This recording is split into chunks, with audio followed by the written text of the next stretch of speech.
get started. So, I don't know, did anybody else in the administration meet with Neola No. through the meetings? No. All right. So I guess the policies are all here. I don't know if there's any questions on the policies. Okay, we're talking about the drug and alcohol testing of employees without CDL licenses who transport students, that packet? The last one that was on the board agenda, yes. Yeah. And the one that's in the meeting.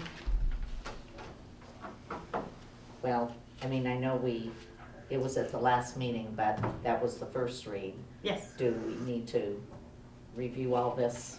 I don't know, Well, Dan. The notes are all there, that's what I'm saying. So in the meeting agenda, there was comments and notes, and I'm asking if there's any questions. I wanna defer to- But statutorily, you don't have to drug or alcohol test CDL drivers, just bus drivers? That's right, yeah. So anybody who transports students, so that it could even be a van driver. Yeah, It okay. doesn't require a CDL. And, the definition of van changed. So it used to be 9 passengers plus the driver. Now it's 12 passengers plus the driver. Oh. Doesn't seem like a big change, but a lot of districts will move to those larger scale vans and use them more routinely in transportation to save money essentially. So van drivers don't need a CDL, but that's not to say they don't need to meet all the other requirements Right. through the State Department of Transportation for school bus drivers. And we do have several teachers actually and coaches who are van certified. Yeah. You know what I What mean? is Who do. our 9, or are they 12 passenger vans? Does anybody know? Probably still the 9 because they just changed the law. And so most districts weren't buying the larger vans because they had to outfit them like a school bus. Okay. But Oh, now so that we're- they've yeah. changed that definition of a motor van, as it's called, I think you'll start to see districts buying more of those larger scale vans, because especially for the extracurricular and other school activities where you don't have a large team, but, having 3 more passengers is a nice option, so. But this policy, the 41-6201 is essentially driven by the federal regulations that changed with regard to how ODOT oversees through the Department of Transportation, or through the Department of Education, school bus drivers and drug testing. And the same for 4162, it's all driven by federal regulations that have changed. And this drug testing occurs when there's cause? Yes, most districts have there is a protocol for some random testing, but it's on a draw basis. But primarily it's used when there's an accident. Right. Because it's required. And then it's required, correct? That is correct. And then these are just, I would assume Neola changes. Yes, these are the Okay, yeah, standard yeah. template Okay. changes. Yes.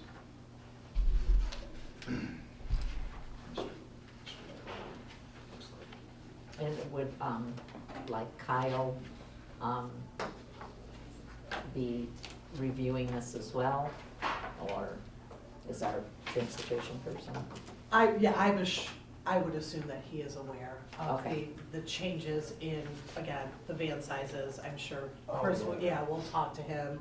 I saw the change in age too, from 18 to 21 for the driver, which is fine. I don't know that we ever had hired an 18-year-old, but, you know what I mean, just as a protection thing. It looks to me like most of these are fairly, yeah, like grammatical and semantic changes. It doesn't look like there's a lot of change to the actual law except what you covered, right, Dan? That's Okay. right. So, I don't, you know what I mean, other than dates and the size of the van, I think it looks fairly standard. Yeah, and ODOT, through the Department of Education, has pushed a lot of information out on all of this already, so I'm sure Kyle has Yeah, received all of yes, those yeah. notices. They've really done a good job at getting this information into transportation coordinator's hands.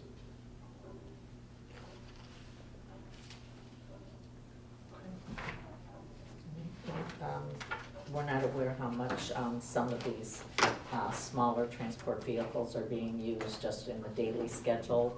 I don't know, to kind of fill or transport to other districts or I don't think different we things, or are outlining using any areas. of our vans to transport to They're other not? districts or on a Okay. daily basis. I think it's all in a special use, whether it be sports, sometimes our career elective classes will take, you know, if they go on a field trip because they're such a small group of students, they can Right. go in a van.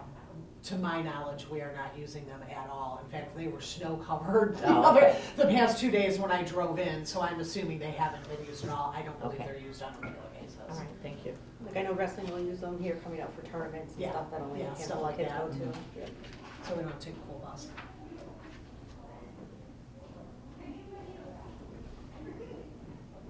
Alright, any other discussion about the new policy? These will be on for second reading,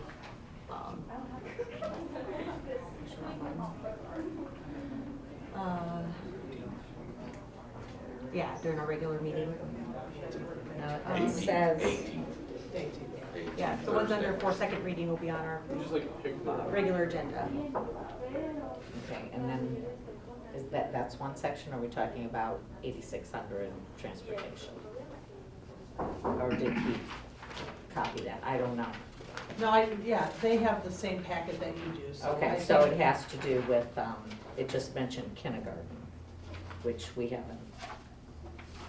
It said something about children living beyond the following walking limits shall be entitled to bus transportation, kindergarten. And if it's as a related service. Or it says transportation 8600. I just want to clarify, because we weren't talking about kindergarten. And I don't know. I think what it's trying to say is kindergarten through 12th grade at half mile. Yes, so if you're, Okay. yeah, because all the rest of that is crossed out. Okay. And then as far as preschool, I know that isn't there transportation for some identified students? There is Yeah. transportation for students who are Okay. identified, Right, but those but typical vehicles students are do not. typically equipped to handle them with lifts and, Yes, of yeah. course. Mhm. Okay. That's actually a nice benefit to the community in that most school districts are a mile radius, not a half mile radius. And you can go all the way to 2 miles. Yeah, That's where we were for a long time. Yeah. So to We didn't get have- transportation when you're just over a half mile, that's a, Well, we have so few Okay. sidewalks. yeah, Do you know what I mean? Like, I get well, it's a you know, unique yeah, area. yeah, uh-huh, it's I just- get it's a it's so very different, unique yeah. circumstances, but right, nonetheless, that's still Right. a nice benefit for the community. okay, good point.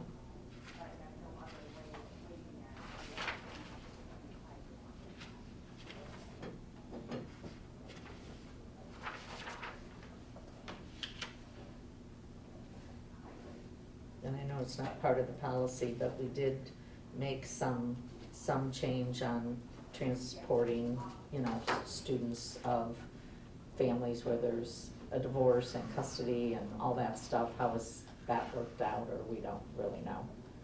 It's on a case-by-case basis. and- Okay. And parents, if they have shared custody, it has to be in the custody document where Okay. we will honor what that says. Okay, And students then, there may be specific days that is a pickup or a drop-off kind Okay. of thing. all right, so if there's a consistent schedule, it was my understanding that sometimes the schedule was changing that morning, or every Correct. week there That was a making change and it very was difficult. Yes, yep. Okay. Okay, any other questions on the second reading policies? Alright. I think it's a short and sweet one. Yep. Can I ask a question in general? Yeah, you can ask a question. What happened to the policy, Ms. Bertram, that you had suggested last month for gifted? Of what? The gifted policy you suggested last month? What happened? There was, I don't know, Dan, do you want to mention it because you reviewed it? Yeah, I think under the circumstances there was some information shared about what our current practices are, and how to move forward. And just a decision just to put it on hold, and kind of let it play out. Chris shared an email that had to do with some legislative updates and waiting for the state regulations to come out, and I think some guidance is expected from ODE in the next 2 months or 3 months. So let's get that information and Right, so we do not, revisit it if we need to. so we do not need to put them on for first reading. No. Okay. I think he just indicated that what's in place now, you would probably know this, that they, you know, I think there were 5 students in question, and that there would be contact made with those parents if they were in transition. Just like we talked about in Yeah. the programs meeting, Okay. yes. Okay. All right. Wrap it up. Thanks, Nick.